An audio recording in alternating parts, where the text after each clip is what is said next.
मैं मुस्लिम हूँ और यहाँ की मुझे इतनी खुशी और इतनी नॉलेज मिली है हद से ज़्यादा, और मैं इस नारे को रिपीट करना चाहूँगी, बाइज़्ज़त जियो और बेखौफ जियो। मेरा नाम अर्शी अंसारी है, फ्रॉम दिल्ली। मैं प्राउड कर रही हूँ कि मैं मुस्लिम हूँ। यहाँ पर आके मुझे इतना अच्छा लग रहा है कि मैं नेक्स्ट टाइम भी ज़रूर आऊँगी, और मैं जिन जगह बोल सकती हूँ वो भी ज़रूर है। I am so proud of you मुस्लिम।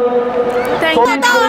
नहीं है, बिल्कुल भी डर और खौफ है नहीं, तभी यहाँ पर सब आए हुए हैं हम लोग यहाँ पर। सरकार डराना चाह रही है, डरा रही है वो, लेकिन हम नहीं डरेंगे। अगर डर होता तो शायद कोई आता नहीं और ना कोई आने देता।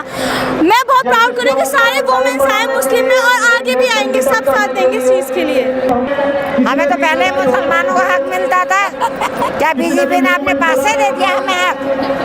ये गलत कह रही है बीजेपी। हाँ, बीजेपी सरकार हक दे रही है, लेकिन थोड़ा मुस्लिम के साथ बहुत बुरा हो रहा है, इसलिए हम अपने कौम को थोड़ा, अपने धर्म को आगे बढ़ाने के लिए हम लोग सपोर्ट कर रहे हैं। आपके साथ मेरा नाम साद है और मुझे यहाँ पे आके बहुत अच्छा लग रहा है। इस प्रोग्राम में मेरे को बहुत खुशी हुई, यहाँ के इंतजाम बहुत अच्छे हैं।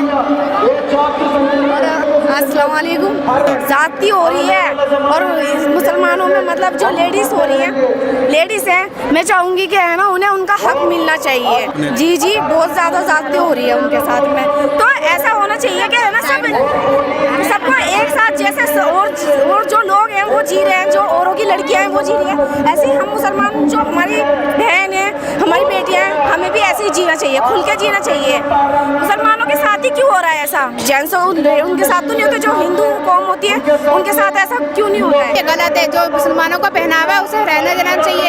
ये क्या लड़कियों से बेपर्दा कर दिया जाए, बिल्कुल गलत है। और कॉलेजों में एंट्री भी नहीं दे रहे हैं, जिन्होंने नकाब पहन रखा उन्हें वो बाहर निकाल दिया जा रहा है, और ये कहा जा रहा है कि आप नकाब पहन के बिल्कुल भी एंट्री नहीं हो सकती, आप बाहर जाइए और आना है तो नकाब उतार के आइए, ये कह रहे हैं वो। नहीं, ऐसा कुछ नहीं है, बहुत प्रॉब्लम है लड़कियों के साथ तो कुछ ज़्यादा।